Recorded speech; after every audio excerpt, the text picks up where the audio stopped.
Bismillahirrahmanirrahim. Assalamualaikum warahmatullahi wabarakatuh. Waalaikumsalam. So, Badrul ya. Badrul grup berapa nih? Grup 2.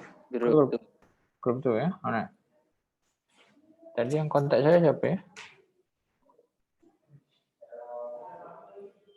Syamila tak tu. Syamila ya. Mana Syamila? Ada? Ya, saya. Alright. Alright, Syamila. So, dah ramai yang join. Ada 14 partisipan. So, campur juga lah. Ada yang grup lain juga ya. Alright. Setelah yang grup tu nanti you submit attendance. Yang grup lain tak ya, tak apa. Alright. So, let's start with Kitab Al-Fatihah. Bismillahirrahmanirrahim.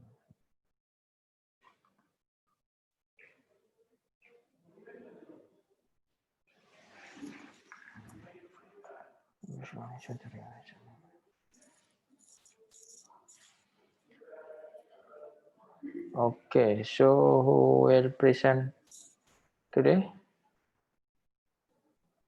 The two presenters would be Alright. Farah Idris and Farah Zulaika. However, they are still going in the Zoom. There you go. No, Ada dah masuk. dah masuk, okay.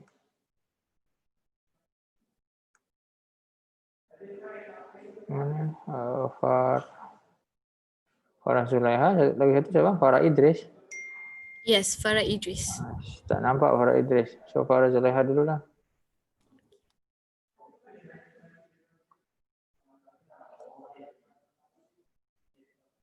Yang last week yang group 3 kan ya? Last week yang apa? Yang buat case presentation with me group 3 kan ya? Yep, ada. Badrul attend juga kan last week kan? Last week tu kita discuss apa?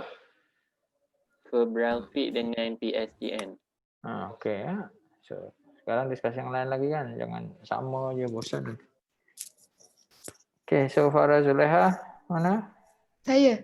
Alright. Doktor, sorry saya kena off kamera ni sebab Why? Because my internet connection is quite poor if I open it. Okay, so you have slide or just present orally? I have slide. Okay, so siapa yang ini? Yang share? I will share. Oh, boleh. Okay, alright.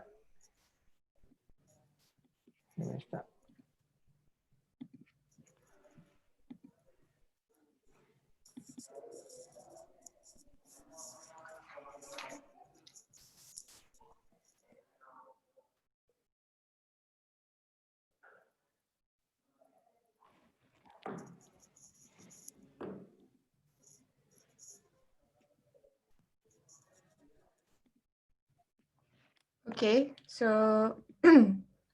Bismillahirrahmanirrahim. So this is my patient. This is the patient's ID. Shukri, anak lelaki Azri, a boy, 7 years old, orang asli from Rompin, Pahang. So this case was actually clerked quite a year before. He was admitted in HTAA for on the 15th of June 2019 and discharged on 16th of June. 19th of June. So the chief complaint is Shukri, 7 years old boy and orang asli from Rompin with underlying failure to thrive, presented to hospital due to chest pain on day of admission. So regarding the chest pain, it is associated with palpitation as well as shortness of breath. He was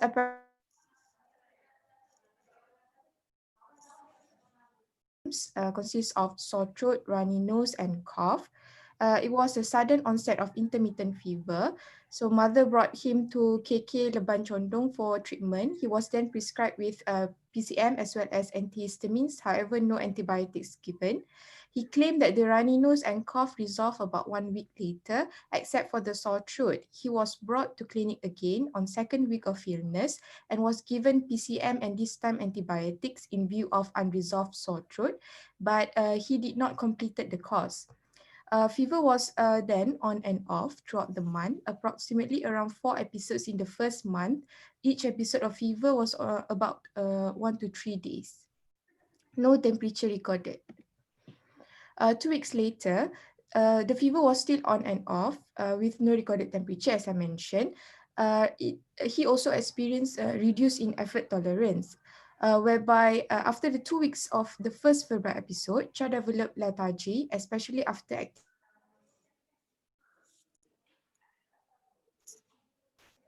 the symptom of reduced effort tolerance worsened gradually.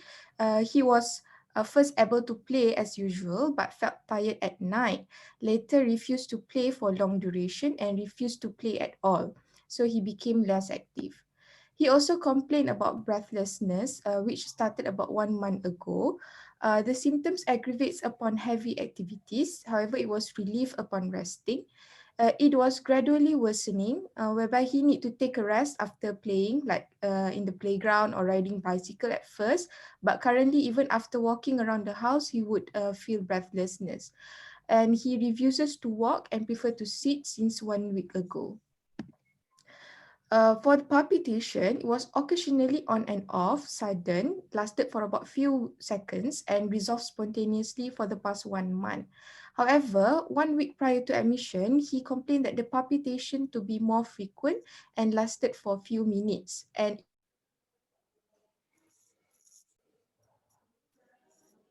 that child having poor appetite and reduced in oral intake for the past 1 week. On the day of admission, the palpitations started to become more frequent and very rapid that last for a few minutes, associated with shortness of breath, bluish discoloration of lips noticed by mother, and he complained of having chest pain. Regarding chest pain, it was left-sided, sudden at rest. He was actually watching television at that moment. The characteristic was unspecified. Radiation, there were no radiation elsewhere. It was elevated upon resting. It lasts for about a few minutes with the palpitation. It doesn't exacerbate with anything, and the severity was he is able to tolerate but complain of pain and discomfort. Otherwise, there was no autopnia, paroxysmal nocturnal dyspnea, lower limb swelling, abdominal discomfort or distension, joint pain or swelling, any rashes or nodules noted.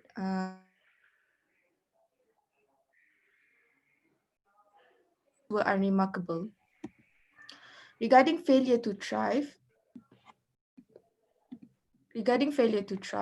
so according to the growth chart I've plotted over here, he had poor growth, whereby the height is actually 119 centimeter below the 50th centile, and the weight is at below the third centile, 16 kilogram.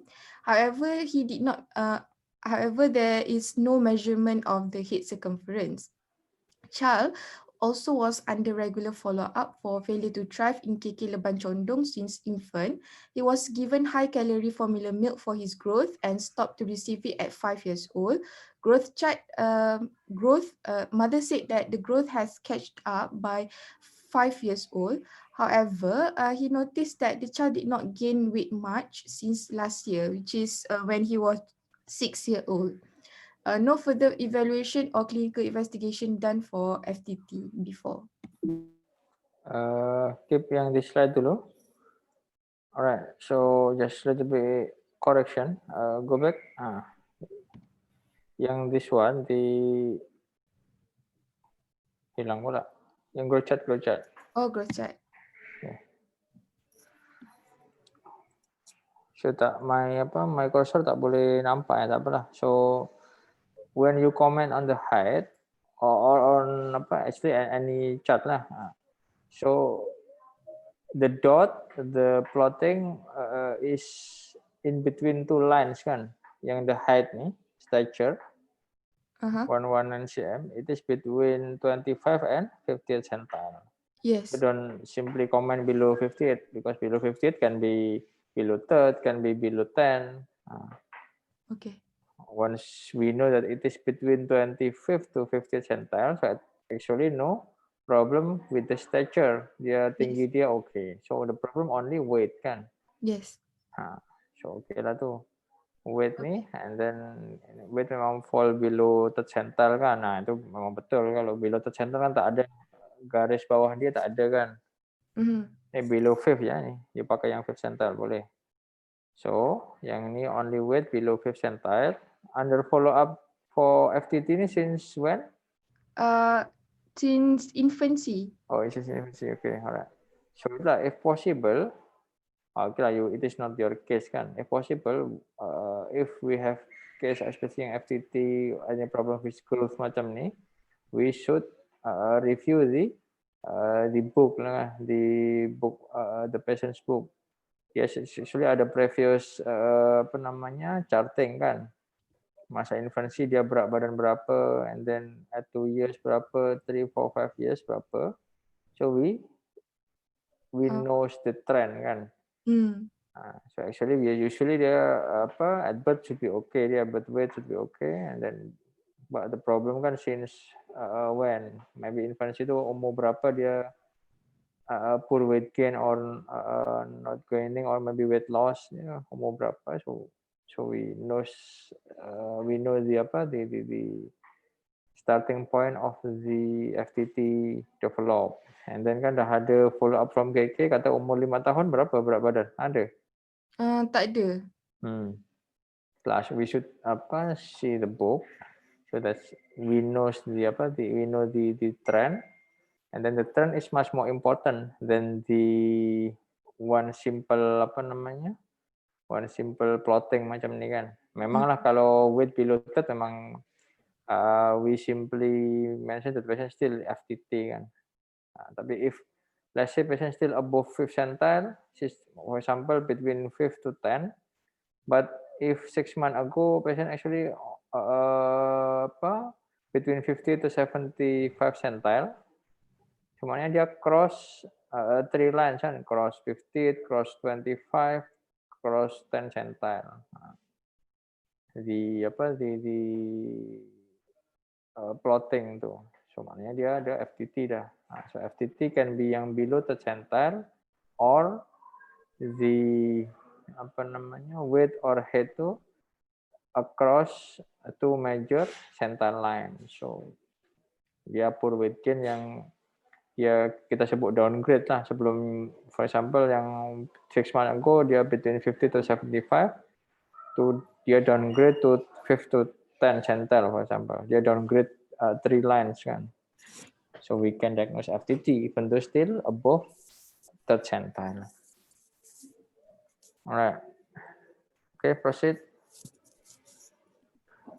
So further on birth history, so it was uneventful. He was born in Hospital Rompin at term, SVD with birth weight of 3 kg with no complication. Even postnatal also, he just had a neonatal jaundice for about 1 day.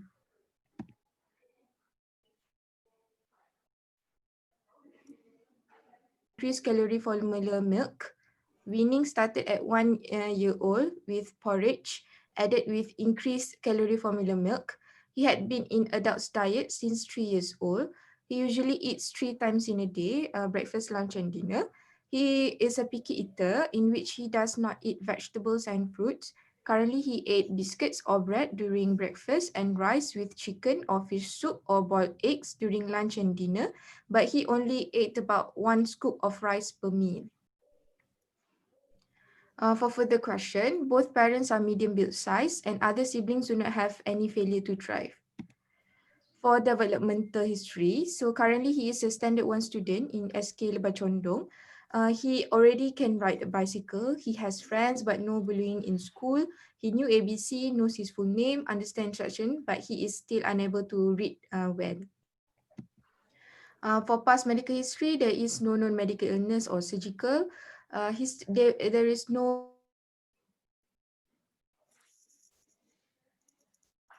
before, no drug or food allergy. His immunization is up to age according to MOH. For family history, he is the eldest child among 3 siblings. His father is 29, while as a farmer. He has no medical illness. Also, mother is 24, housewife, no medical illness. It was actually a consanguineous marriage among the tribe, and there is no family history suggestive for thalassemia or heart disease. For social history, he lives together with his family members in Leban Condong, Rompin, a total of 10 people living in a household. So they had poor water and electrical supply. The water supply was actually from the well. So father worked as an orchard worker, he was a farmer. So total household income is 1,000 ringgit monthly.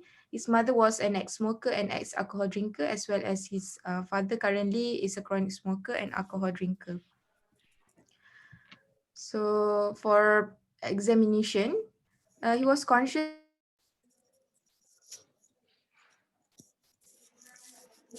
Lethargic. The capillary fill time was less than 2 seconds, normal skin tegar.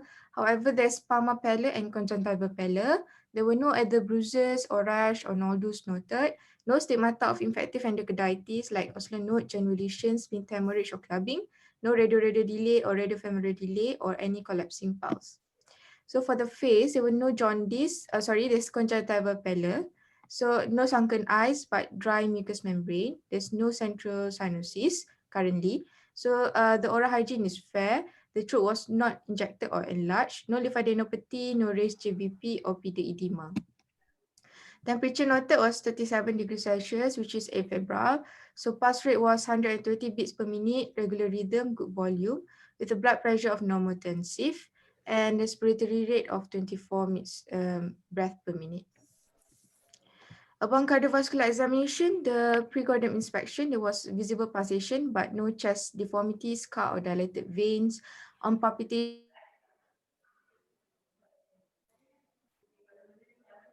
in the mid-axillary line. So the thrills were felt and parasternal heave was present, while on auscultation, there was a pansystolic murmur heard best at the mitral area. It was a grade 4 murmur and radiate to the axilla. For respiratory examination, there is unremarkable. Bilateral breath sound was heard equally, and there were no added sound. And for abdominal examination also is also unremarkable with no evidence of ascites or any hepatomegaly. Neurological examination was also unremarkable. So in summary, Shukri, 7 years old orang asli boy, came to HTAA due to chest pain on day of admission, associated with reduced effort tolerance, breathlessness, palpitation, bluish discoloration of the lips, and poor appetite, along with reduced oral intake. Otherwise, there was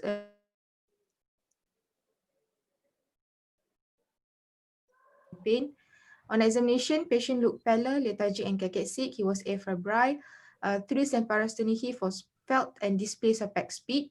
On auscultation, there was pansystolic murmur, heard best at the mitral area, grade 4, radiate to axilla. Okay, so stop first. Shukri ni dia memang direct come to SDA, bukan referral from hospital Rompin ke? Refer from Rompin actually. Okay, alright. So close the sharing first. Nak tanya satu-satu.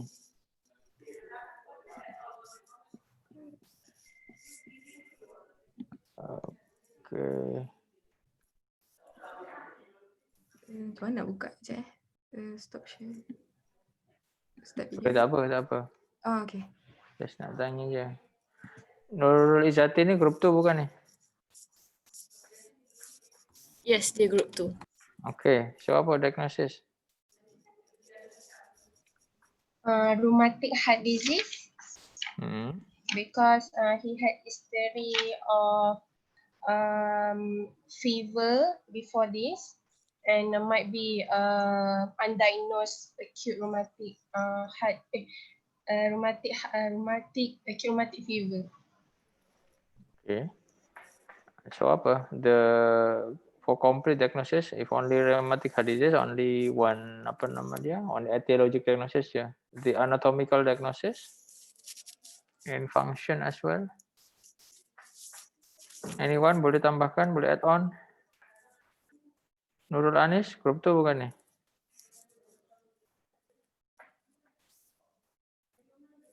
Nurul Anis tak ada. Aina Rashidan. Ke yang grup tu dah buka semua gambar? I'm sorry, Doctor, I cannot open my camera because internet unstable. Okay. Siapa ni? Aina ke Nurul Anis? I am Nurul Izzati just now. Oh, Nurul Izzati. Okay. Nurul Fitri ni pun tak ada juga. Ada tak? Ini.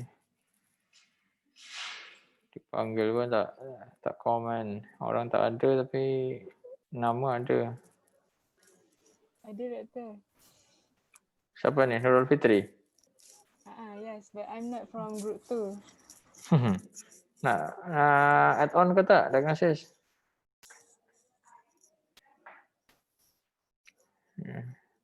Siapa tadi? Izzati tadi rheumatic heart disease. Can you apa namanya add on? Can you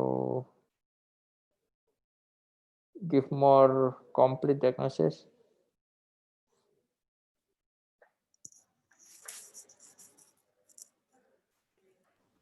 Saya ke, Doktor? Ya, ya.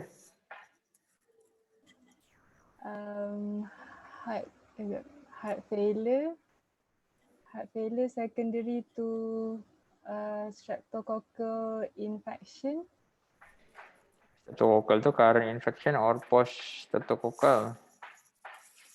Dah betul lah dia rheumatic heart disease dah. The problem was last month kan? Ya, siapa Zuleha? Farah. Last 2 months. The last 2 months kan. Still having fever or not, the patient? Febrile. Febrile kan. Dah betul lah chronic rheumatic heart dah. Rheumatic heart tu can be acute. Kalau acute onset tu maknanya dia ada relapse lah or rheumatic fever. Tapi ini kan dah chronic je, chronic rheumatic heart disease betul. Heart failure betul. Boleh ditambahkan. Anatomical? Hana Hanif? Ya, saya betul. Yes.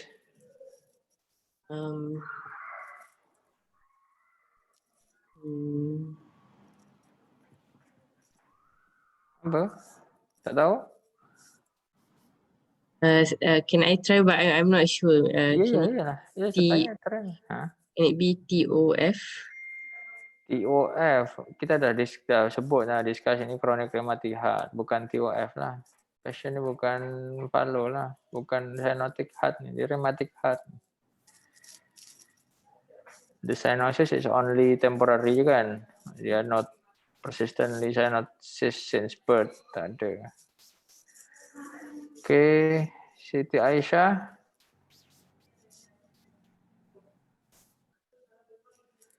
Tak ada.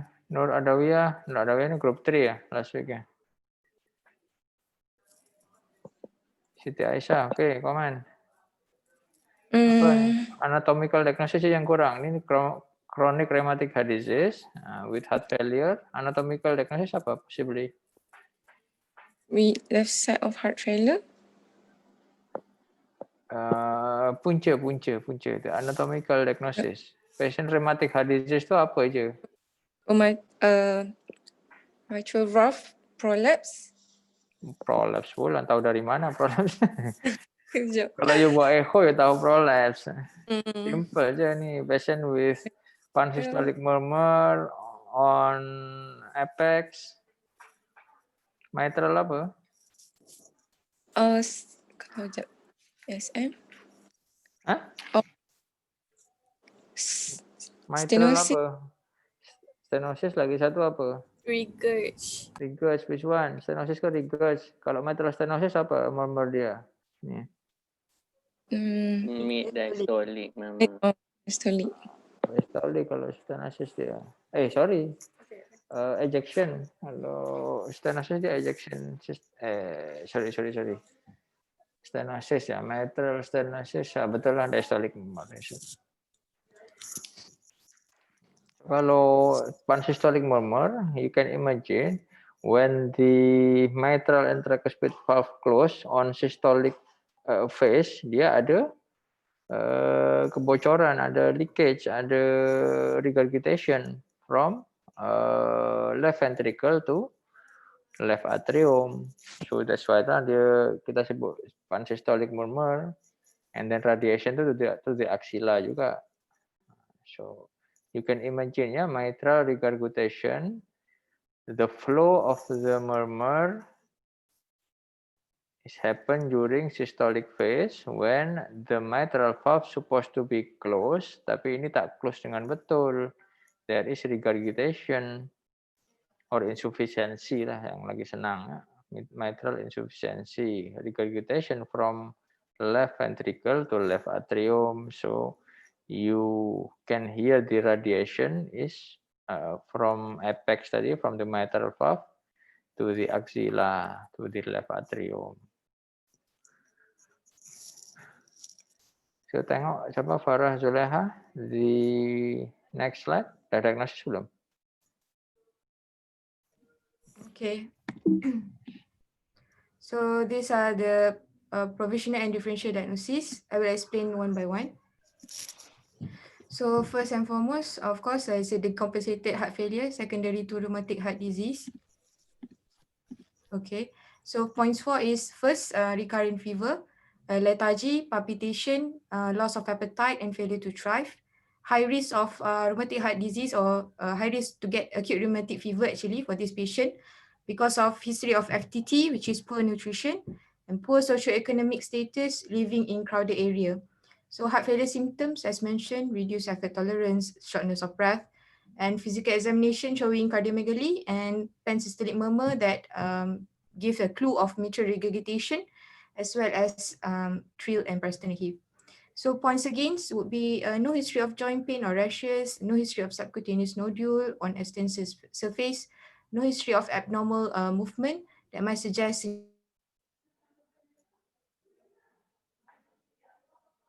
limb edema, ascites, hepatomegaly, and elevated JVP. And next is differential diagnosis is of a recurrent acute rheumatic fever. This patient came in with chest pain, palpitation, and shortness of breath. So it could be a carditis actually. So he also has a high risk of acute rheumatic fever and recurrency, heart failure symptoms like reduced effort tolerance and shortness of breath. From physical examination, as mentioned, and points again would be no history of joint pain or rashes, no history of subcutaneous nodule at extensor surface, no history of abnormal movement, and no fever currently. And other Jones criteria that I would like to look for is ESR, CRP, ECG, as well as ASOT investigation later on. And next is decompensated heart failure secondary to undiagnosed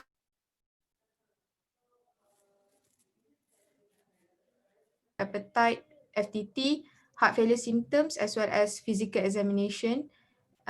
For points against would be no other heart failure symptoms as well, and no history of congenital heart disease mentioned before.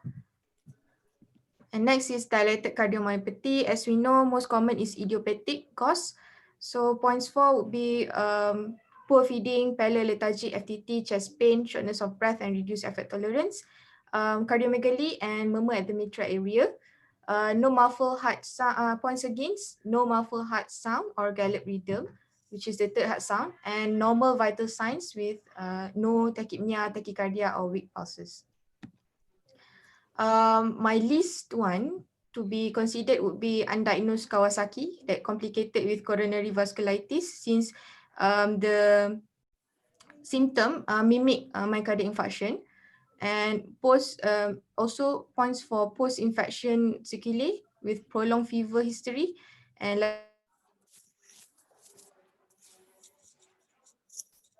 be no other symptoms that might suggest Kawasaki before, like history of non-purulent conjunctivitis, mucosal changes of the oropharynx, no changes in extremities, no truncal rash, and no cervical lymphadenopathy. Last but not least, iron deficiency anemia, or could be undiagnosed thalassemia since of consanguineous marriage among the tribe, Secondary, okay. And points 4 would be palpitation, lethargy, shortness of breath, reduced effect tolerance, chest pain, pallor, poor oriented FTT, risk factor of low socioeconomic Sorry status. ya, I need to receive the call. Okay. Halo? Salah? Ya?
Okay, Farah? That's all, Doctor, for my differential. Oke ya, tadi yang first two tadi climatic heart itulah better you make it complete ya with anatomical diagnosis, because when we talk about the heart disease, as I always mentioned before, kan, so we need to think about three classification of the diagnosis ya, etiology, and then anatomy and function ya. So rheumatic heart disease, rheumatic fever is the etiology kan. The etiologically we just classify whether it is congenital or acquired. So rheumatic it is acquired, one of the most common acquired heart disease kan. So rheumatic heart disease. So what about the anatomy? When you get the clear findings of the murmur, we can easily guess lah kan macam tadi. So it is suspected mitral regurgitation.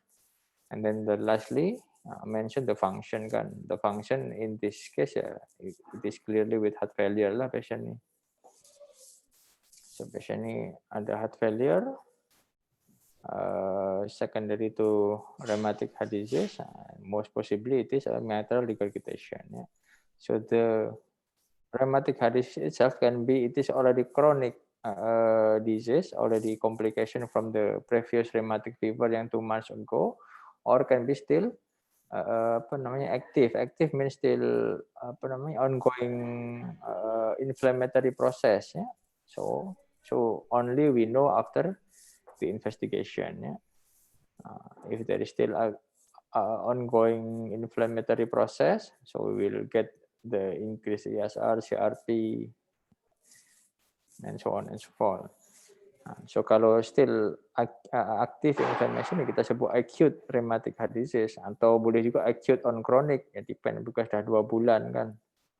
Or boleh juga macam tadi sebut relapse rheumatic fever. But if patient still already afebrile, maybe it is not acute lah, unless kalau CRP and ESR still high. Coba tengok the result. So for investigation, bedside pulse oximetry, ECG doesn't show any prolonged PR interval, and just sinus tachycardia and left ventricular hypertrophy. So dah tak ada prolonged PR interval kan, so not an acute inflammatory process juga dah.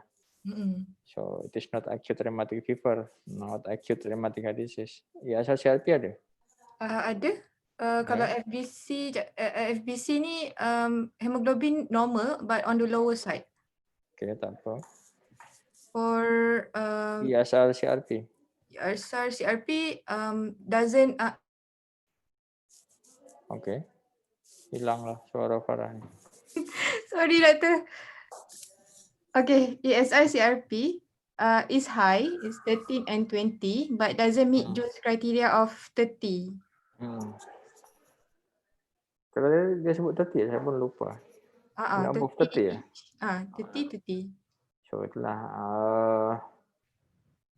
hopefully it is not acute lah, not acute rheumatic heart disease. Tapi kalau even tu kita sebut acute pun or chronic pun in this case pun will not change the management. We will need to start the eradication of the streptococcal organism of the bacteria.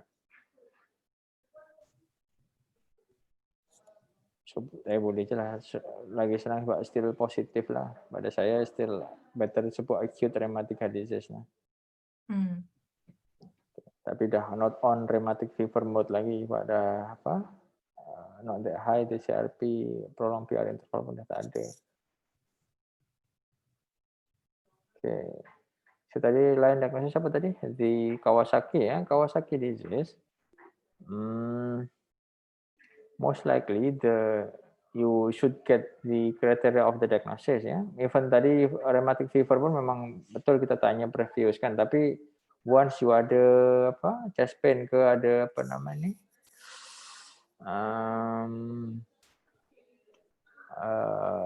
heart failure symptom and murmur carditis is fulfill kan. Dah one major is adequate to diagnose rheumatic heart disease tu.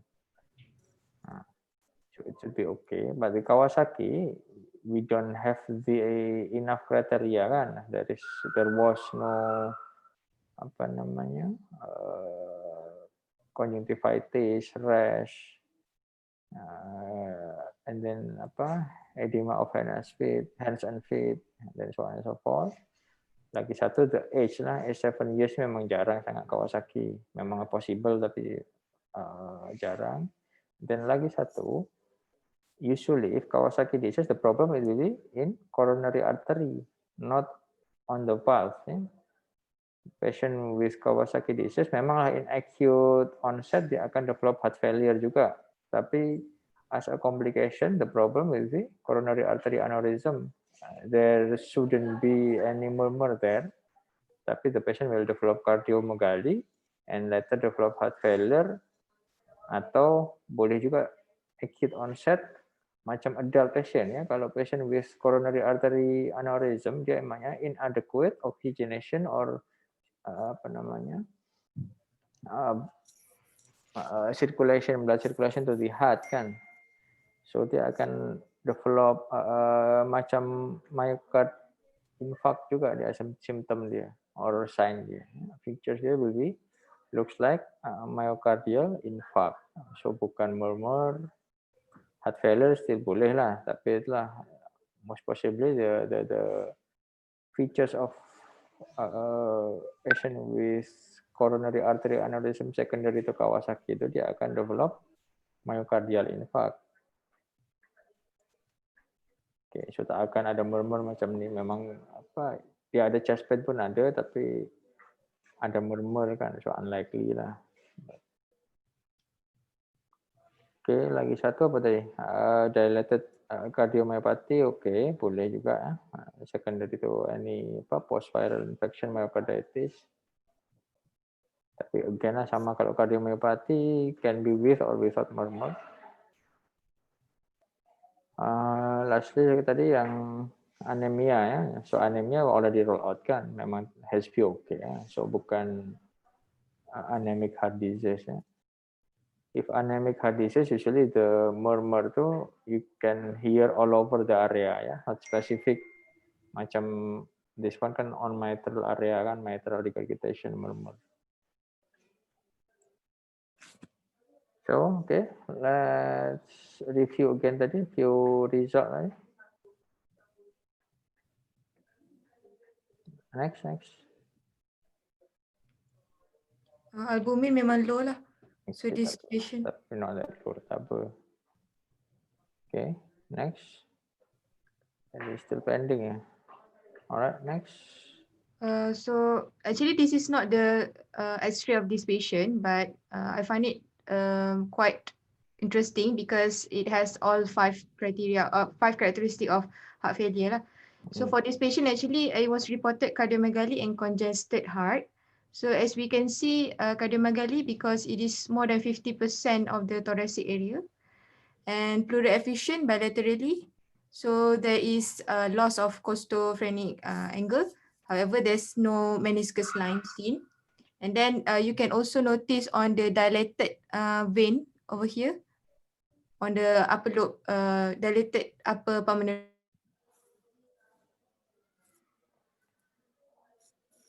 indicates pulmonary edema, as well as saya punya connection pun. Okay, satu lagi curly B line.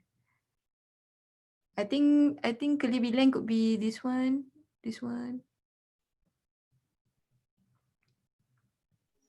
Okay. Next. For echo, they found that there's a dilated left chamber, moderate to severe mitral regurg, and mild tricuspid aortic and pulmonary regurg. So it is multiple area actually. Yang sorry, go back.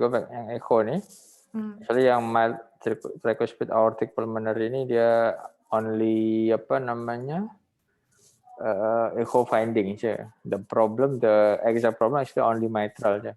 Oh, okay. Masa kita buat echo, normal patient pun boleh je ada kita sebut trivial or mild regurgitation, tapi itu not significant lah.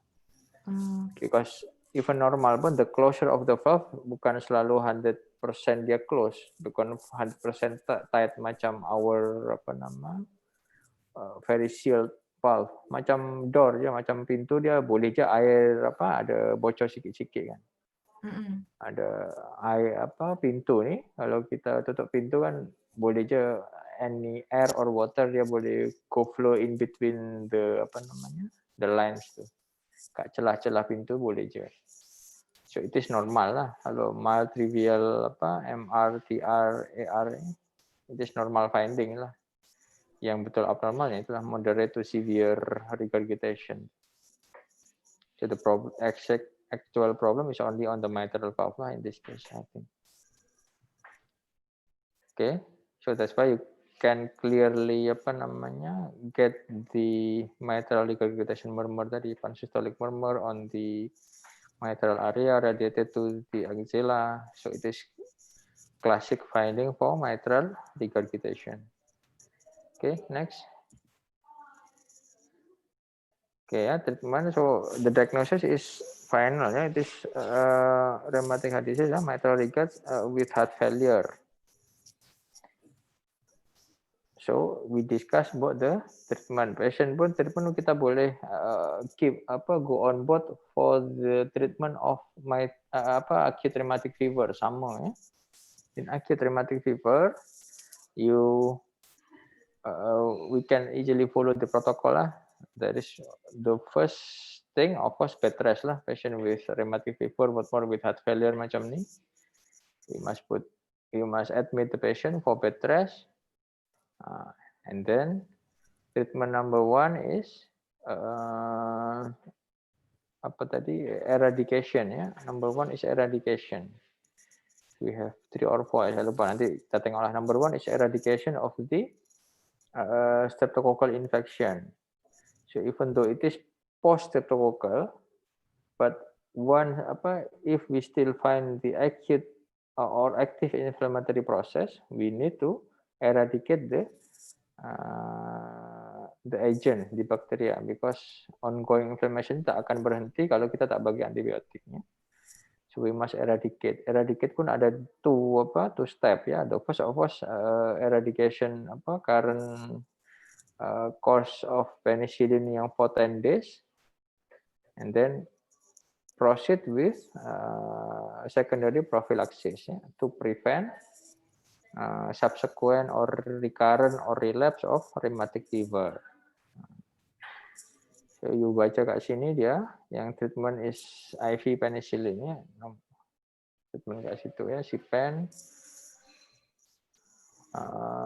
for 10 days dah betul.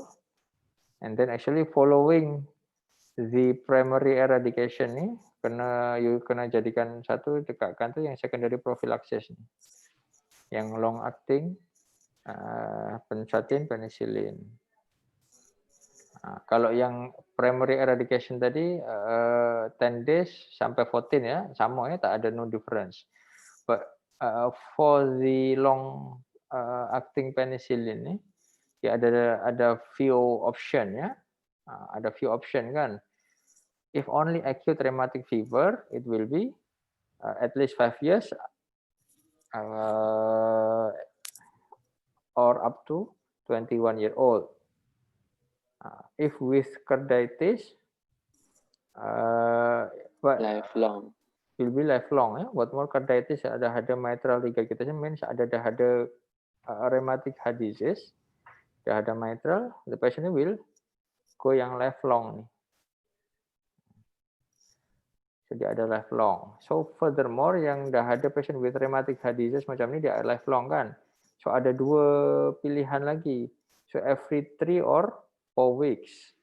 So kalau carditis, mitral regurg, mitral apa namanya kita sebut valvular heart problem, without heart failure, usually we go for every 4 weeks. Tapi if like this patient with heart failure, you must go more frequent ya, every 3 weeks. So lain sikit ya. Kalau yang without heart failure sebulan sekali je lah cukup. Tapi kalau yang with heart failure ni 3 minggu sekali lah. 2 bulan 3 kali dia cukup. Kalau yang intramuskular, tapi kalau oral ya sama lah. Jadi oral tu will be daily consumption, administration. Oral penicillin B itu BD everyday lah. Kalau oral erythro pun sama ya, dia everyday. Itu treatment baru, treatment number 1 ya, regarding the antibiotic, eradication and secondary prophylaxis. Number 2 is treatment for inflammation ya. There is process of the inflammation ya. So if in case rheumatic fever kan, without carditis you only give NSAID kan, aspirin ya, yes NSAID. In case usually with only migratory joint pain tu, we only give aspirin. Tapi if with carditis, dia dah ada heart problem, ada chest pain ke, ada macam ni, ada valvular involvement, you must start with prednisolone. Ada carditis, but more with heart failure ya. Duration ikutlah yang ni. So in this case you must choose yang ni, moderate to severe carditis ni. Dia you give prednisolone for 2 to 4 weeks ya. I will go option 2 weeks high dose yang 2 mg per kg, and then 2 weeks tapering down lah. Pilih ya. Tuh. And then lastly is anti-failure ya. Anti-failure we must start in case like this lah. In case with heart failure. Kalau without heart failure dia don't start anti-failure. Itu je simple. Usually case with cardiomegaly we must start lah. Oh iya, lagi satu pasal bed rest tadi ya. The first thing actually bed rest pun you kena ada choices ya. Kalau case only acute rheumatic fever without heart involvement, dia only joint pain ke apa-apa, usually ikut penicillin for 10 days and then you can discharge the patient 1 to 2 weeks ya. But if with carditis dia ada mitral regurg ke, ada aortic regurg, usually we keep the patient longer, dia 2 to 4 weeks ya. Sampai habis prednisolone ni 2 weeks and then baru tapering down ya. Kalau case with heart failure the patient can stay longer lah. Yeah, as long as patient we still have failure symptom, we should keep the patient. Can be 4 weeks, can be 6 weeks, can be more ya. Jadi kalau failure symptom dah resolve, dah control with medication, we can discharge the patient.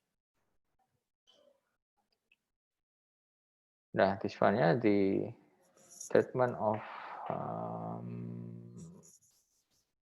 in this case memang dah rheumatic heart disease lah, not only acute rheumatic fever ya.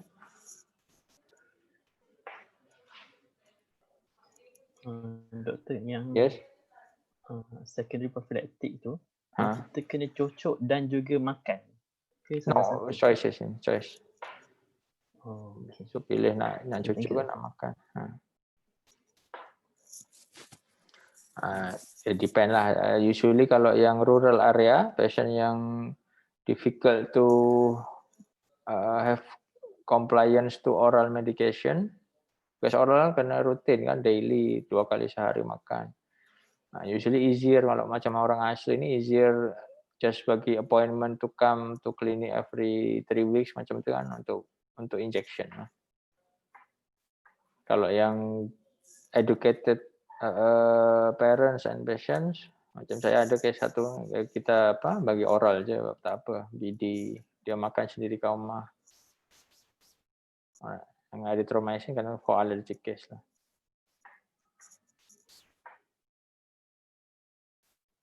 Okay.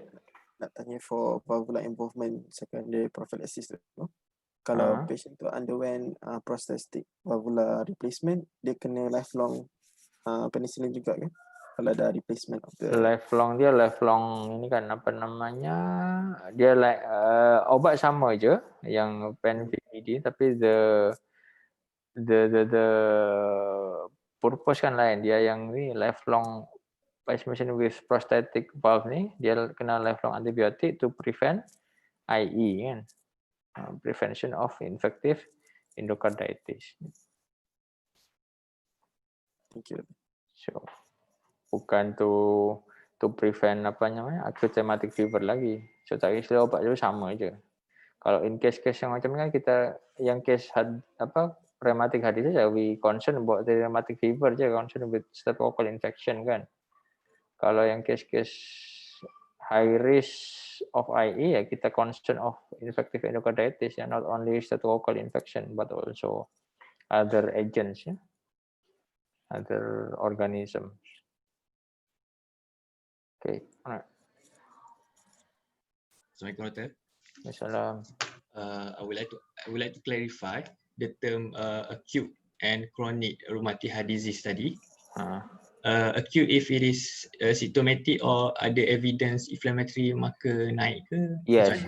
This case boleh you letak acute lah, sebab tadi CRP and ESA kan still positif kan, still high. Even though not fully criteria of acute rheumatic fever, boleh je sebut in this case kan, because it is first presentation kan guys.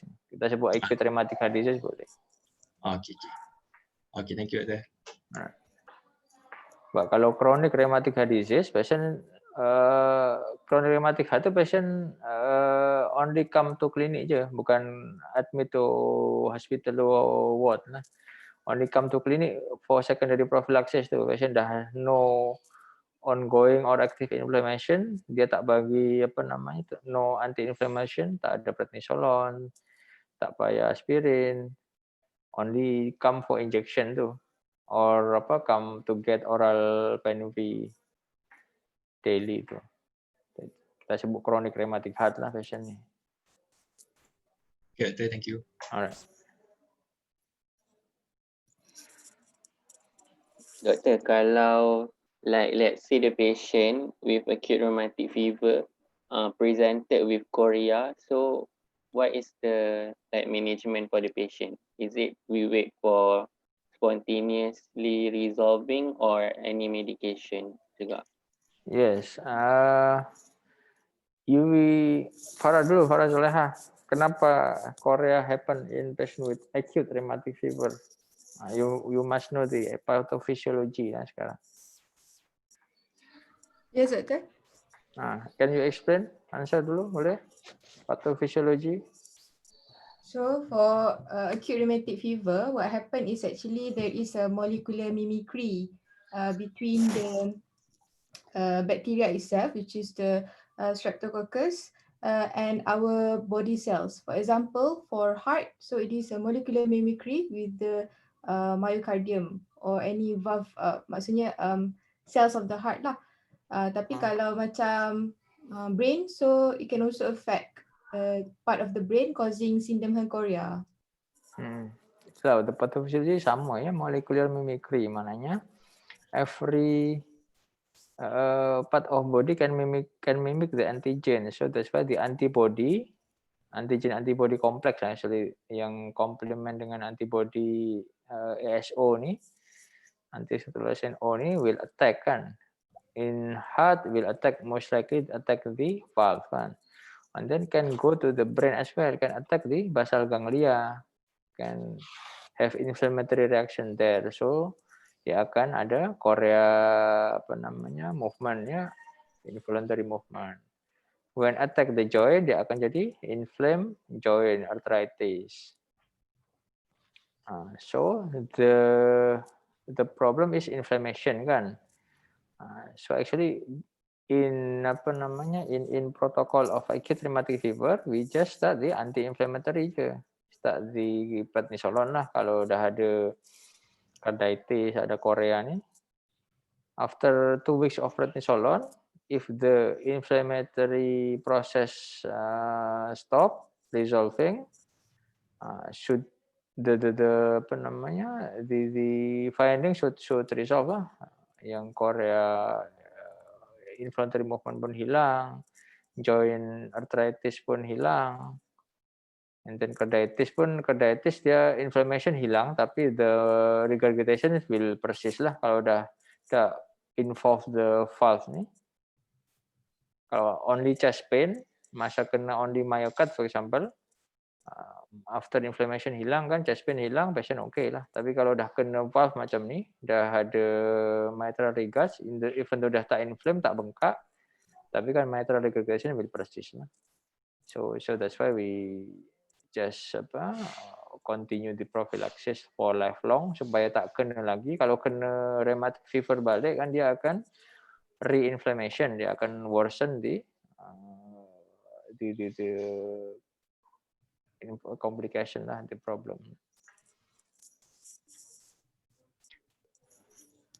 So itulah more or less kalau chorea ni secondary to acute rheumatic fever with prednisolone will resolve. But sometimes kalau dia very exaggerate findings, we may discuss with neurologist lah. Dia ada controller tu basal ganglia dia produce apa je dia? The inhibitory punya ini lawan serotonin apa dia? Lupa. Dopamin ya? Dopamin kan ya? Ada can give dopamin lah supaya dia can control the movement tu. Tapi if the movement is not that serious, dia kita tengok the activity of the patient. Kalau dia sampai disturb the activity, dia tak boleh tidur, sakit sangat, so boleh je tambahkan medication to control the movement.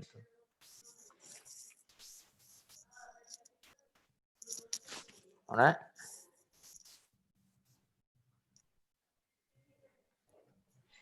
Okay, dah anything else?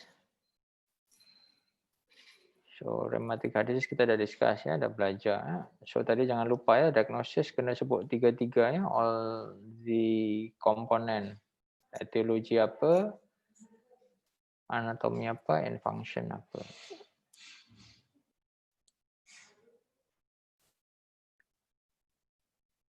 Doktor, lagi satu nak tanya yang anti-failure medication ni, if when the patient have the failure symptom ke ataupun memang kena makan setiap hari? Okay, the problem like this patient kan, the problem is mitral regurgitation kan, dah develop heart failure, cardiomegaly, develop failure symptom. So we give anti-failure to control kan, to reduce the preload, reduce afterload. So bagi furosemide, spironolactone, maybe give captopril to improve the function kan of the heart. But the mitral regurg is still there kan. The mitral regurg will persist lah, dia tak hilang lah kan. Even though we give medication, dah give prednisolone, dah tak ada bengkak, tapi mitral regurgitation will still there. Only until if we decide to do mitral valve replacement, so we'll have new valve kan. So there will be no more regurgitation, we can stop the medication. Tapi kalau only only give anti-failure, we will need most likely lifelong anti-failure sampai dia replace the valve. But usually kalau dah ada macam ni, dah ada failure ni, usually we will refer patient to IJN lah for mitral valve replacement. Kalau kita tak replace the valve, ya itulah, we need lifelong we need anti-failure. When patient on anti-failure, maybe symptom will reduce kan, maybe patient will well control kan, resolve, no failure symptom. But if we stop the drug medication, dia akan develop lagi lah, failure itu akan develop again.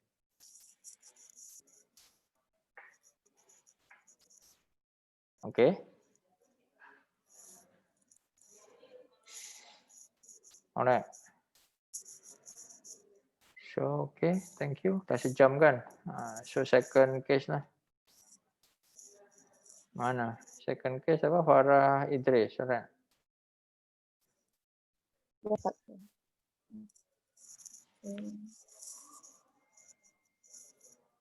okay, can you guys see my slide?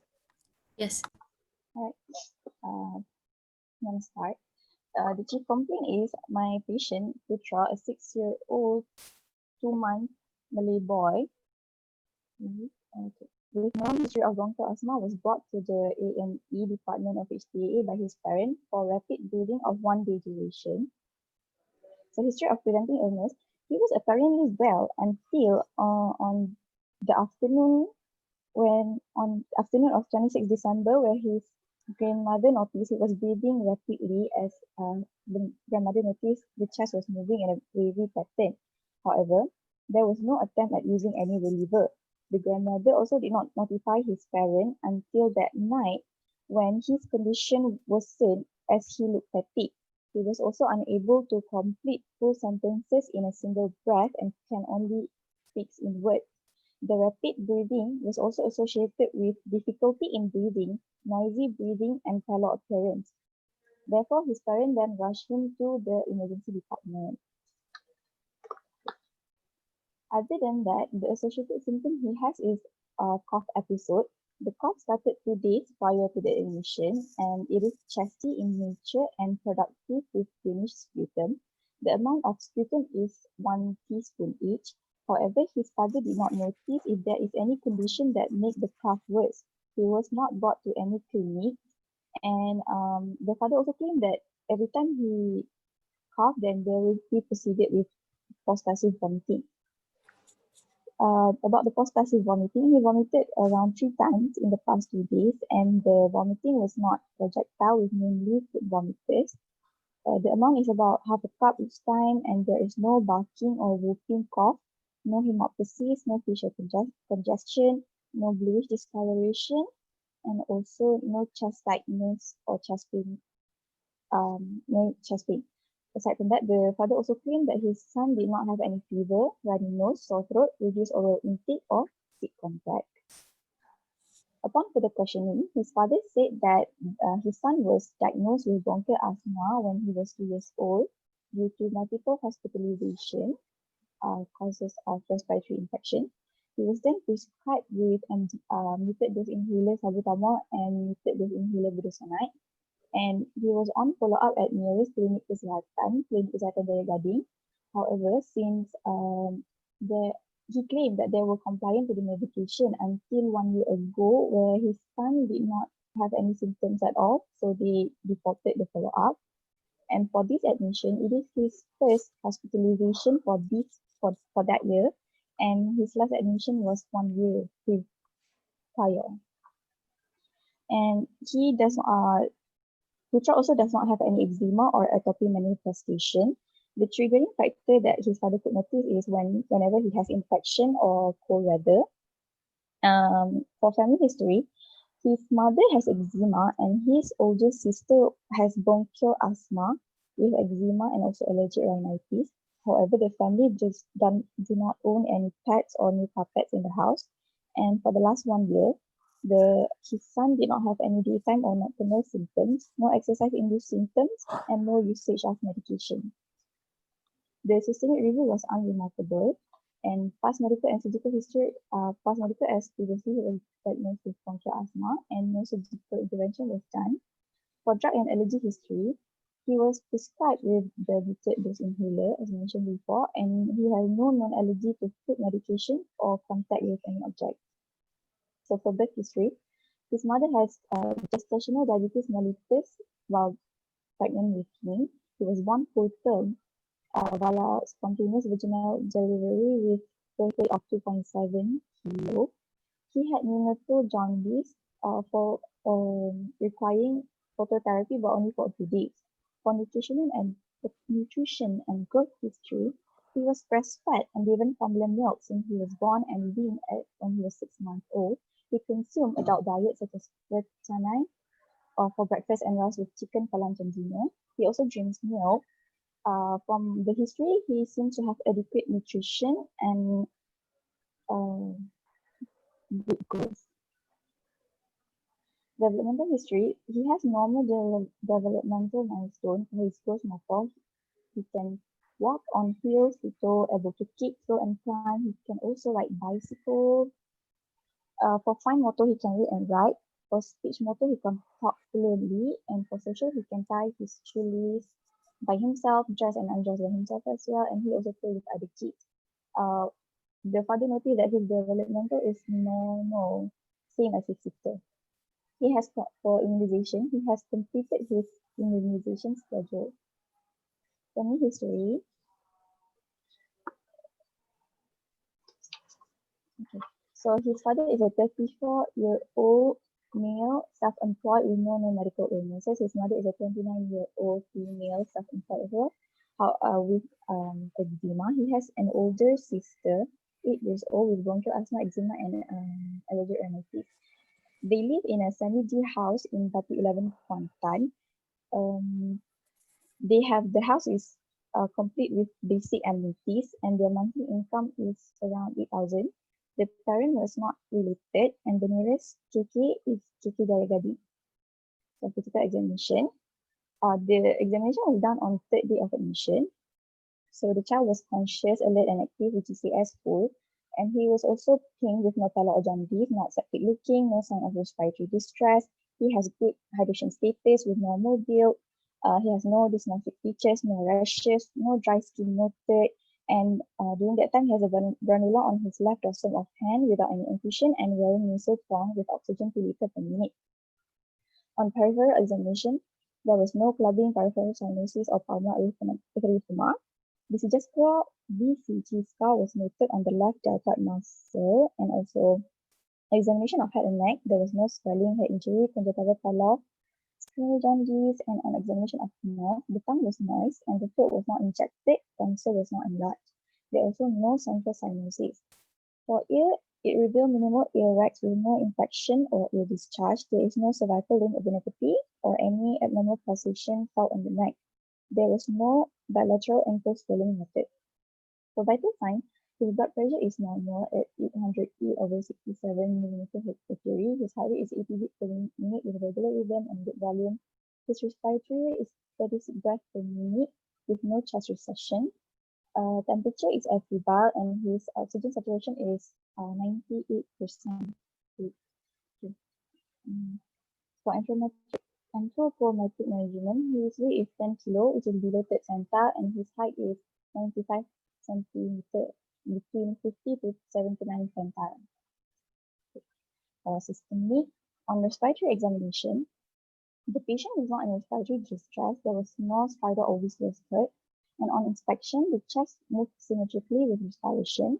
There was no chest deformity, chest recession, or surgical scar noted.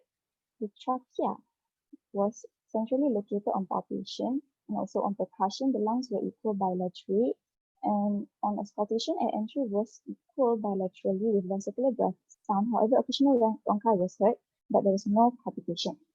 Other examinations were unremarkable. So, in summary, Putra, a 6-year-old Malay boy with known history of bronchial asthma, was brought to the ED department due to rapid bleeding of 1-day duration. It was also associated with chesty productive cough with cleanish sputum and post-passive vomiting, but he has no fever, no runny nose or sore throat. He had reported his follow-up for asthma, and he also had a positive family history with his sister having bronchial asthma with apathy, and his mother also has eczema. And on physical examination, there is only occasional bronchi heard. So, the provisional would be severe acute exacerbation of bronchial asthma secondary to pneumonia with underlying previously well-controlled asthma and also failure to try. Siapa? Farah? Yeah. Go back to your history tadi, yang background of asthma. Background of asthma. Ya, since 2 years old kan tadi. Lupa lagi. On MDI tapi follow up in KK ya. Ya dia yang lost follow up tu since when? 1 year. Sorry? 1 year ago. So lepas 1 year no more follow up ya. Dia yang deported. Okay, tapi the interval, the masa frekuensi lepas 1 year dia jadi macam mana? This is the first attack. Ini yang lastnya. Last attack? Last attack yang 1 year ago. Okay. So lepas 1 year no more follow up, tapi tak ada simptom ya? Sure ya, so tak ada simptom. Actually well control kan, tapi jadi apa? Non compliance pula. Okay. So for the current problem, you only have cough kan? Only have cough, but no runny nose, no fever kan? So, do you think it is respiratory tract infection or environmental punya triggers? Could be Because environmental. The triggers can be infection, can be environment kan? Environment banyak juga. Dia boleh cold induced, boleh apa namanya dust mite, and then also other triggers kan, can be food, can be exercise induced yang patients punya personal background tuh. So yang ini you udah tanya dia apa background dia, tak ada eczema, tak ada alergi rhinitis, tapi dia alergi apa, sensitif apa? Dia sensitif. Yang triggering factor dia cuma infection dengan cold weather je. Cold kan, dia sensitif to cold kan? Ada, right. Sensitive to cold, maknanya for the current triggers, dia masa 2 days before 1 day, yang 2 days yang with cough tu, dia apa yang triggers the cough? Tak ada ya, tak ada explanation kat situ. Yes. Because possibly kan with maybe apa cold weather. Because I don't think kalau dia only cough without fever, tak ada runny nose, dia tiba-tiba develop pneumonia, very rare lah. Memang possible je dia atypical pneumonia. Tapi atypical pneumonia pun usually dia akan prolong cough dia, batuk dia lama or recurrent. Jadi for the past 1 year tak ada simptom apa-apa kan. Tiba-tiba 2 hari batuk kan, so usually it is acute triggers lah, apa immediate or acute onset punya exacerbation betul. Secondary to environmental triggers je lah. Possibly ya cold weather lah. Hijau lah, duduk aircon ke apa-apa ke, pergi Genting or Cameron pun boleh. Okay. So itu ya, you just apa need need more apa namanya explanation on that triggers yang tak clear. Alright, go back lagi balik. Sorry, the current symptom of the exacerbation apa aja tadi? Rapid breathing. Okay, with, and then? Accessory use of muscle. Okay. Noisy breathing. Okay, next. Yang tujuh. Right, unable to talk in sentence. Oh yeah, talk in words. What features that explain the diagnosis of severe exacerbation? He cannot speak in complete sentences.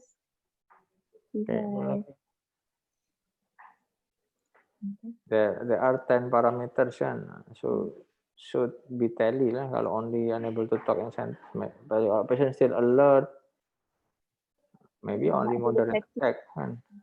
Usually the easiest one, actually history of the treatment lah. Masa patient pergi ED, what happened? Was the patient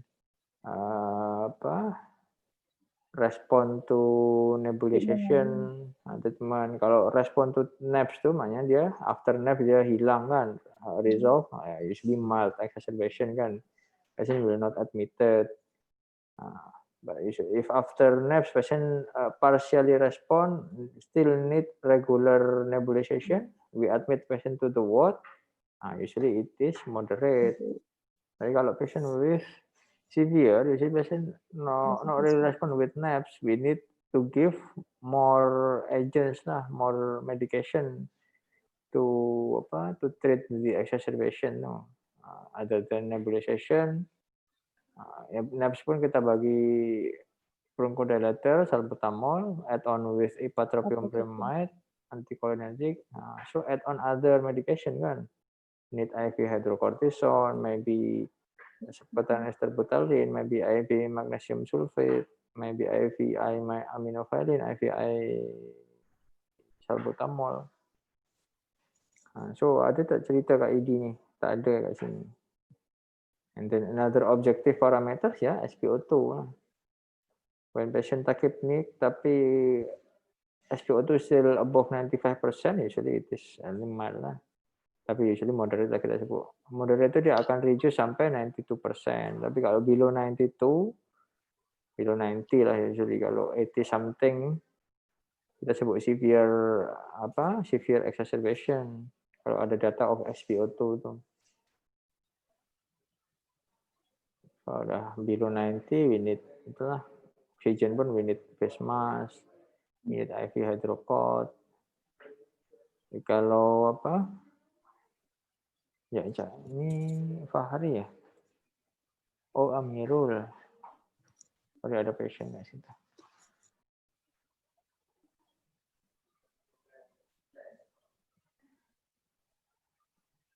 Alright.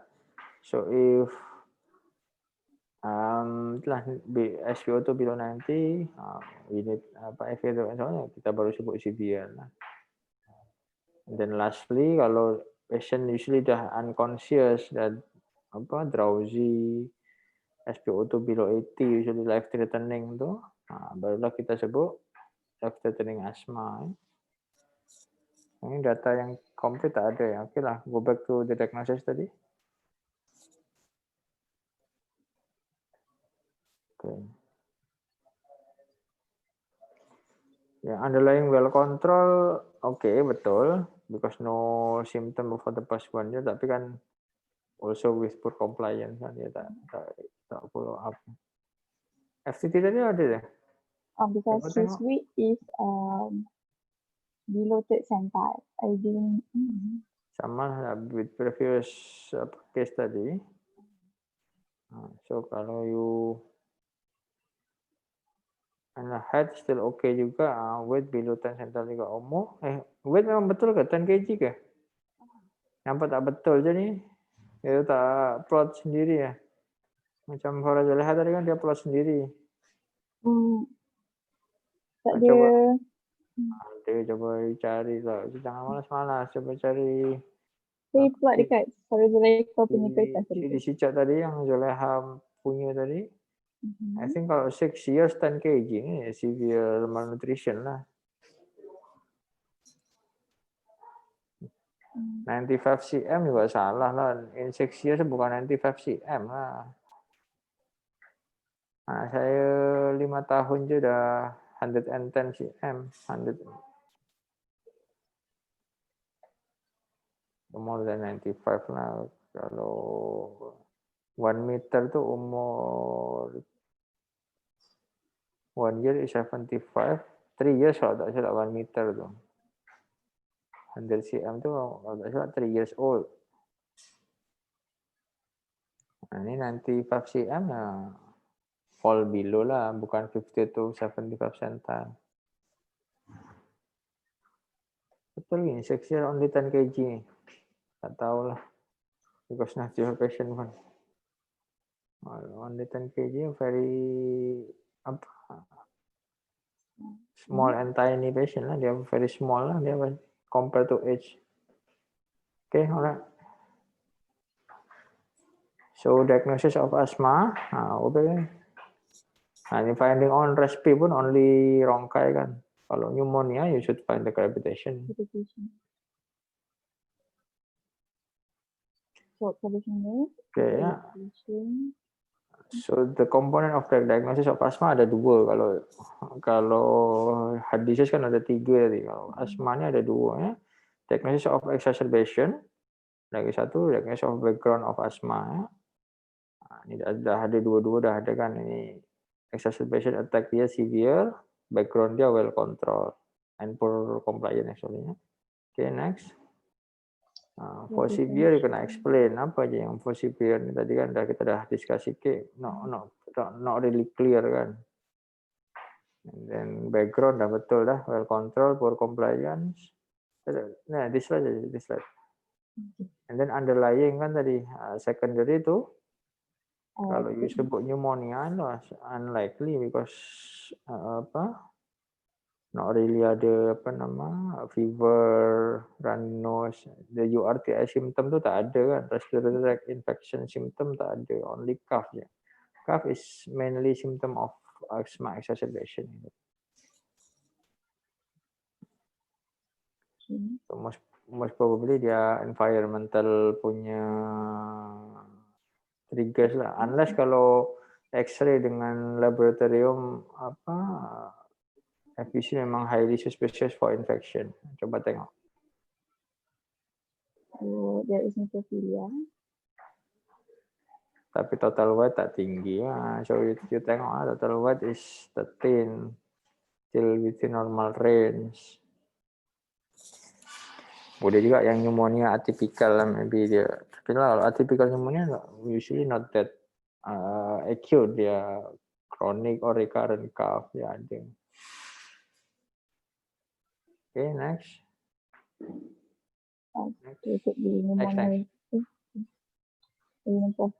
Next. Renal profile saya tak bagi markah, tak ada. Unless patient with poor intake atau apa lagi. Actually renal profile not for diagnosis or cari complication pun bukan, tapi for baseline of treatment. Kenapa?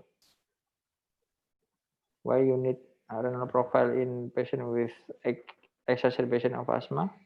Because we're giving salbutamol. Salbutamol can cause hypokalemia. We just need renal profile dia, actually for baseline potassium level dia, nak tengok dia. Okay, next. Tak ada pun sputum CNS, bukan pneumonia lah ni kok. Serologi pun tak ada, CRP, ESR tak ada. Mycoplasma pun tak cek. Bukan lah ni, bukan pneumonia lah ni. Alright, next. Next X-ray. There is very high heaviness. Normal pun macam tu juga ya. Very high normal patient pun macam tu. Yang penting yang hyperinflated lah. Mainly dia air trapping kan. Difficulty in breath out. Patient having rongkai ni dia jadi air trapping lah. Jadi nampak hyperinflated lah. Very high alert, not really healthy. still normal vascular mark. Ini vascular mark, very higher vascular marking normal je in 1/3 of the lung.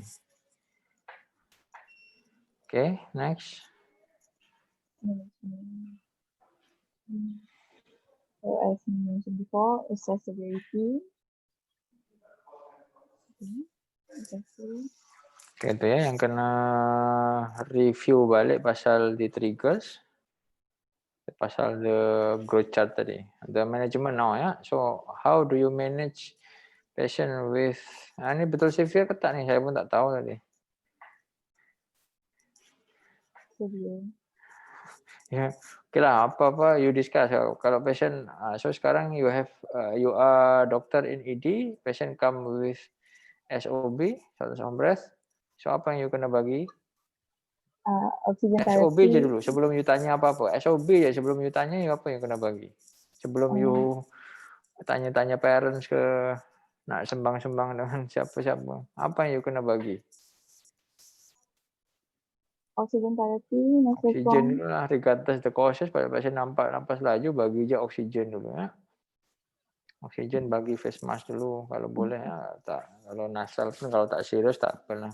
Tapi pasien-pasien macam ni usually need face mask lah. Okay, and then baru tanya-tanya kan, okay dia asma, sempok, and then you baru dengar rongkai. Okay, so you bagi apa treatment? Dapat establish ini exacerbation of asthma. Nebulized salbutamol. Okay, nebulize. Tapi ada spesifik different in the protocol ya, in the guideline, in view sekarang in COVID pandemic. So we don't start with nebulization unless memang kalau udah confirm COVID negatif, and then patient still not improve with MDI. Usually we prefer to start nebulization lah. Tapi actually kalau patient worsening pun and then memang not really improve with MDI, we can consider nebulization, but with in control environment, dia kena in negative isolation room because nebulization is aerosol generating procedures. Tapi itu pun actually case of transmission of COVID due to the nebulization tu, actually there is no reported case lah. Possibility of aerosol generating due to nebulization actually minimal. Tapi we still need to take precaution kan.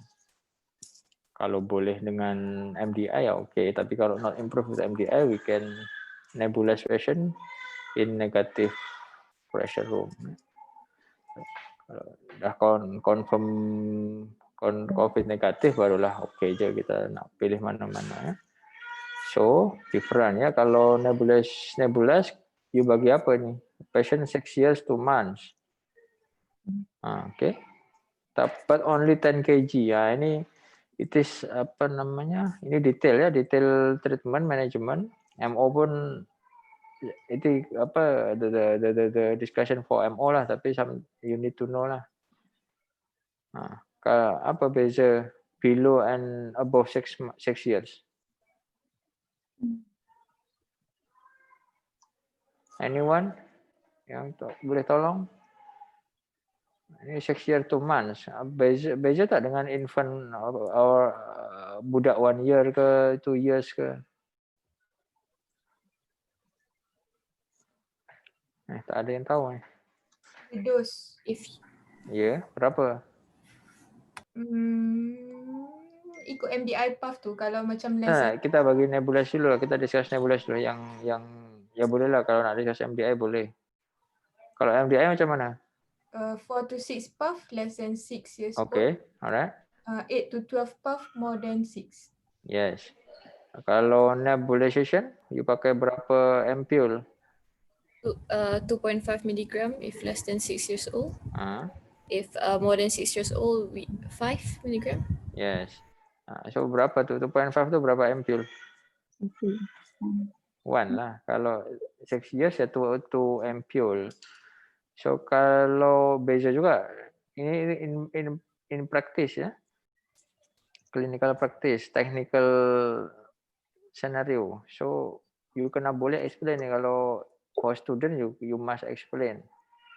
So you bagi 1 ampule, you masukkan 1 ampule the fluid to the tube tu. Apa nama dia coba? With cone tu. And then apa yang you kena buat? Dilute dengan normal saline. Make sure at least 3 ml. Baru itu kan, yang 1 ampule only 2.5 kan. So you can add on at least 3. Kalau lagi senang kira actually 1 to 1 lah. You tambahkan lagi another 2 or 2.5 ml kan jadi 5 ml kan. Okay. So kalau yang above 6 tadi, kalau yang 2 ampule, you kena dilute ke tak? Tak payah. No need ya. It is a technical procedure yang you kena tahu.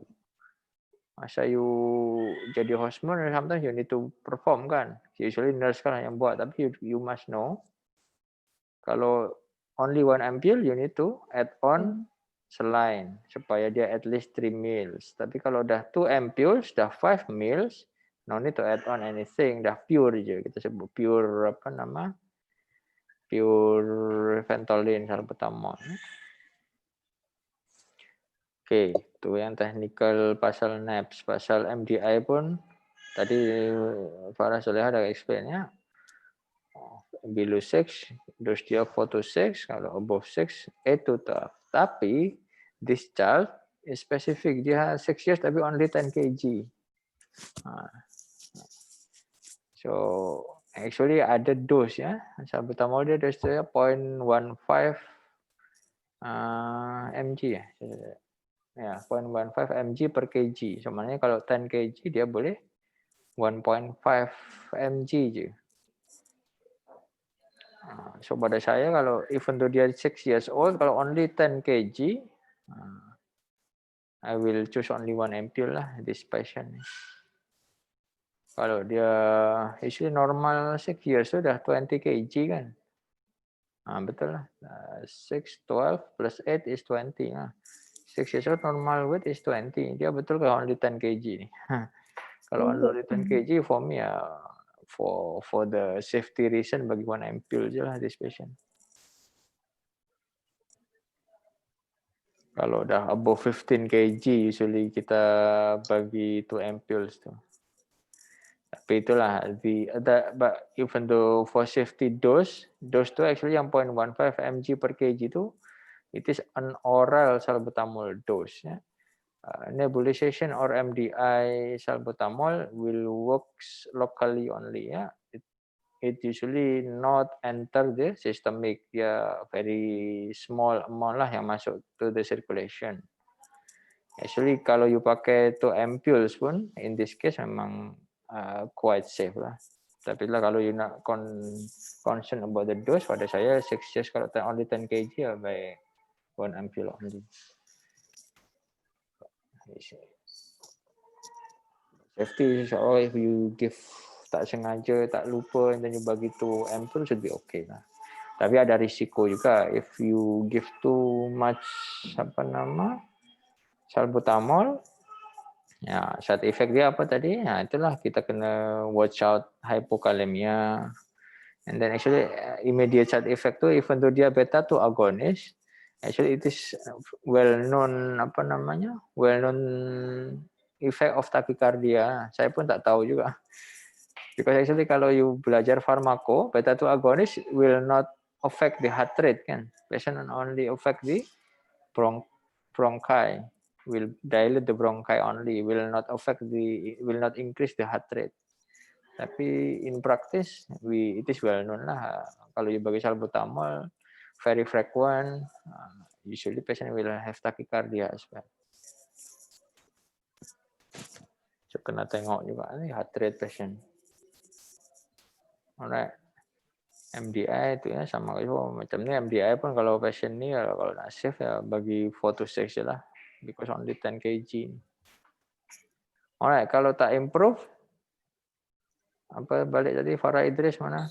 If not improve with Ventolin apa your action? Add alpha-trophy endomain Okay, combine. So nama dia Combivent ke, Duolin ke apa-apa. So atau dua lah, 1 ampule Ventolin and 1 ampule, ada juga 1 ampule Atrofen ya. So kalau macam tu tak payah dilute juga dah. 2 ampules kan, 1 ampule, 1 ampule. Kalau you nak bagi 2 ampules Ventolin, oh ya Atrofen no need 2 ampules ya. Kalau macam ni, kalau contoh kalau patient 10 years for example, dah berat pun dah 25-30 kg, you bagi 2 ampules salbutamol 5 mg, Atrofen only 1 lah. Atrofen you don't double the dose ya. Ini also another technical procedures ya. Kalau less than 6 years kan 1 ampule salbutamol, 1 ampule Atrofen. Kalau above 6 years, 2 ampule salbutamol, Atrofen still sama dose-nya. Because high dose ipratropium tu dia boleh jadi side effect juga, lagi banyak lagi. Okay. So if not improve, usually macam ni lah. Kalau you diagnose severe tu usually with NAPS only is not adequate. Kalau moderate attack usually ada improve lah, dia okay, reduce sikit, tapi still ada rongkai, need regular NAPS or MDI, so masukkan ke ward. Tapi kalau kata severe tadi, semuanya dia not improve, you need to inject. Bagi apa? Hydrocot. Hydrocot dulu, the safest one ya. Side effect yang paling tak ada tu hydrocot ya. So hydrocot usually in ED you start. Kalau tak improve lagi, salbutamol IV. Itulah kalau you bagi IVI ini kan side effect dia lagi need more close monitoring. In ED, okay you can closely monitor, but concern in ED actually the load of patients kan. Kalau you banyak sangat ramai patients, and then kat ED kan temporary only juga, you nak transfer to ward. Usually IVI ini we start in intensive care lah. Kalau patient severe ni, you baru masukkan dulu ICU atau at least HDU, baru you start IVI ni. Boleh je kalau memang tak ada patient kat ED, you start terus IVI kat sana. Tapi yang lagi safe yang lain apa? Bukan safe lah, yang need less monitoring apa? Subcutaneous terbutalin. Okay, terbutalin lagi satu Mexaf tu. Mexaf tu you bagi one single loading je. Ya memanglah dia bukan bolus, dia you need to bagi pump juga in a few minutes, tapi usually boleh easier to start ini dia yang terbutalin and Mexaf ya. Kalau you nak start IVI aminophylline or IVI salbutamol ya need to see lah. Kalau patient boleh transfer to ICU terus ya baik transfer dulu baru start IVI ya. Ya itu make sure patient only severe ni, maksudnya actually patient no need intubation ya. Dia still alert usually, but memang very severe distress, tachypneic, SpO2 pun tak boleh pick up ya, still below 90. Tuh. Tapi kalau patient dah not alert atau dah start cyanosis, respiratory failure, you must intubate the patient. Okay, itu yang for exacerbation ya. Nanti pun kat ward ya samalah, you bagi regular salbutamol apa-apa ya. Now for plan of treatment, patient improve, plan for discharge apa? This patient lah, discuss this patient dulu. So we see the background of asthma. Even though severe exacerbation, patient dah improve kan, dah nak balik. Tapi dia well control apa? So, continue all medication. Apa? Nak restart balik. Dia dah setahun tak pakai budesonide kan? So bagi reliever je. Okay lah, kalau dah well control, dah setahun, even though sekarang exacerbation, we wait and see je lah. Tak payahlah restart balik preventer. Okay je nanti ya pasti samalah avoidance bagi asthma action plan dia. Kena avoid ini apa yang triggers dia. Kalau dia jadi simptom kena bagi reliever tu macam mana. Plan tu ya can be for overly MDI at home. And then 1 month lah follow up, tengok kalau 1 month no exacerbation, no symptom, maknanya still well control. Kalau in 1 month dia ada symptom lagi, maknanya jadi persistent asma balik kan. So we need to restart controller or preventer. Oke, udah paham Asma?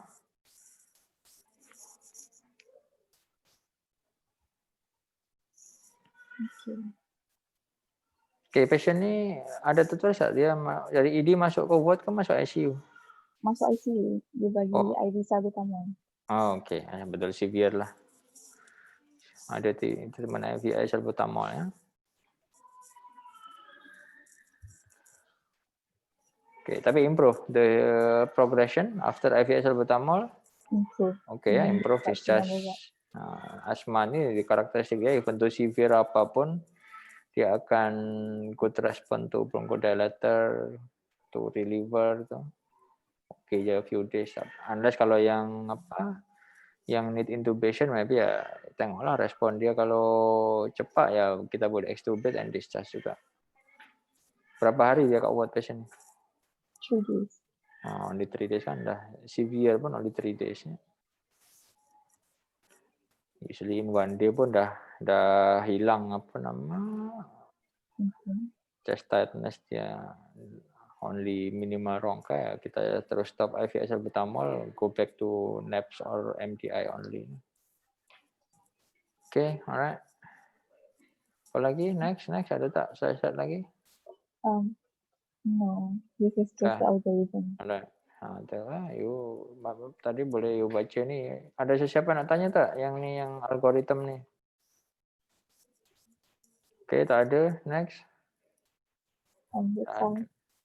Dah habis. Okay. Pasal step up, step down you dah faham ya. Kalau need preventer yang poor control, we step up. Kalau well control, we step down. Kalau macam ni kan dah tak payah step down kan. There is no more preventer. Kalau partially control, it is decision kita tengoklah, boleh step up, boleh step down, boleh step up, boleh tak akan step down lah kalau partially control. Can step up or not, depend. Actually, the most common causes of uncontrolled asthma actually is compliance and poor technique. These two lah yang kena. Kalau partially control, usually we manage these two first lah. Manage the compliance, improve the compliance, or improve the technique. Make sure the technique is right. Ya. Kalau teknik belum betul ya, usually tak hilang-hilang lah the symptom kan, atau tak compliance. Ya. Tapi kalau poor control, even though patient pun actually teknik tak betul sangat, karena poor control, we need to step up juga lah. So we combine lah, we improve the compliance and and teknik, tapi at the same time we need to step up juga because kalau poor control ni we need to take more aggressive measure, take more aggressive action. Unless kalau betul-betul poor control sebab apa? Sebab sebulan dah bagi obat tapi tak pakai. Kalau no medication given at all in 1 month, bukan poor control actually. Ya poor compliance, non-compliance. Kalau non-compliance, saya suruh dia pakai dulu yang controller preventer, baru kita evaluate another 1 month. Okay, another thing, tadi ya teknik nebulization tadi semua you kena tahu details nak bagi berapa-berapa. And MDI, MDI usually common question in the exam. You kena tahu teknik to give instruction to give MDI. Well sealed, and then valvular movement dia nampak valve dia gerak-gerak. Then pump, even before pump pun kena shake dulu. Then pump, every 1 pump 5 to 10 second, around 5 breathing. The dose kena betul. Lagi cuci air cuci air tak boleh air panas ya, kalau hot water nanti rosak di silikon tu. clear tap water at least monthly pun dah kedekut sangat. Kalau boleh ya daily washing lah. Oke, nak tanya apa? Pasal MDI dah ya? Semua dah tahu kan? Ke ada yang tak tahu how to use MDI tu? Kalau you tak tahu how to use MDI, biasa nanti tanya masa exam, you tak boleh jawab, tak jadi pas lah. Doktor, kalau in the patient yang datang dengan asthmatic symptom less than 5 years old, so we can include in differential diagnosis of viral induced wheeze dengan multi-trigger wheeze kan? Tapi itulah usually recurrent wheezing ni, kita nak diagnose viral induced atau multi-trigger ni, if API negatif actually. Patient dah recurrent kan wheezing, tapi kita tanya atopi tak ada, family pun tak ada, barulah kita diagnose viral induced kalau dia induced by URTI atau multi-trigger kalau induced by others. Tapi kalau API dah positif, dah strong family history of asthma macam patient ni kan, kita startlah diagnose asthma even though less than 6 years ya. Even though babies, infant pun ada yang kita dah diagnose asma dah recurrent atau pun is there. Kalau API negatif barulah you put ini viral induced lah, because viral induced pun nanti kita expect preschool 6 years dah hilang ya. Multi trigger ya, kalau trigger itu masih still there ya, maybe still still tak improve lah. Kalau multi trigger itu usually sama dengan persistent asthma, we need to give preventer ya. Manajemen actually sama ya, even though kita diagnose multi trigger, manajemen akan similar with persistent asthma, we need to give preventer, step up step down is there. Ya, also important to avoid the triggers. Kalau viral induced kan, the triggers is URTI kan, kita tak boleh prevent sangat ya, prevent transmission kan, ya vaccination. Dan usually kalau dah besar budak tu URTI kan dah kurang. Sama macam saya pun dulu masuk sekolah dah awal-awal URTI, after 7-8 years baru improve, tak pernah kena URTI. Oke, kalau yang viral induced usually manajemen similar with intermittent asthma, just bagi reliever aja kalau dia ada simptom, develop simptom bagi MDI salbutamol. Oke, mana?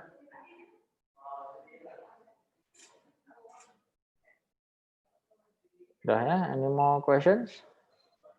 So, jangan bagi fatal answer, we only diagnose asthma after 6 years. After 2 years pun, memanglah yang below 2 years itu still ada many differential, can be bronchitis, can be recurrent pneumonia. Tapi if we are confident, it is very clear history of atopy there, we can easily diagnose asthma at any age. Ya. Itu yang penting. And then second thing yang practical is tadi about how to use MDI, how to give nebulization. Alright, okay ya. So with that we close our session with speaker for answers.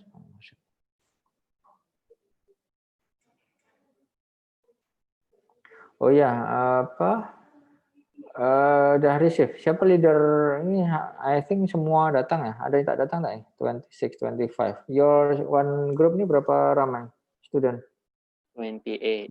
Oh, ada 3 yang tak datang ya. Kita apa? 28 leader siapa? Yang group leader? Izati. Nurul Izati. Siapa tadi nama? Izati. Ya, betul.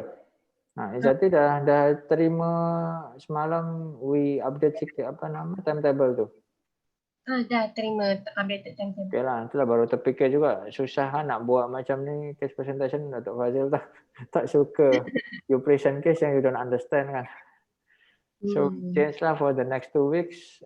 You present seminar, je semua habiskan seminar-seminar tu. PBS and topic, and then procedure presentation pun. So you prepare, so you kerja keras sikit dari rumah ya. You prepare, satu orang pasti kan at least 2 kali present kok ya. Atau 3 kali ya, maybe kalau problem base 1, topik 1, and then you present juga procedures kan. So satu grup tuh with your mentor you present 9 atau 10 kan, 9 or 10 procedures kan. Grup yang lain boleh sama lah, boleh repeat sikit-sikit, tapi ya janganlah sama 100% slide, similar slide. You create yourself kan, you can googling any references kan, cari ya. So you bagi procedures itu apa aja. Ya yang common lah, macam ni nebulization, MDI, apalagi ya yang invasif yang common in the pitch world ya IV line, blood taking, blood CNS, LP. Nah, so you tanya your mentor lah ya nak discuss apa. So seorang satu present ya, 1 procedures.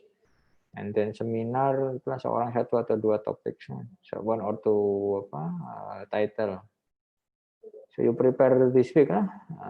Weekend ni you prepare. Because next week almost all of you akan present. Dalam 2 minggu ke depan tu present.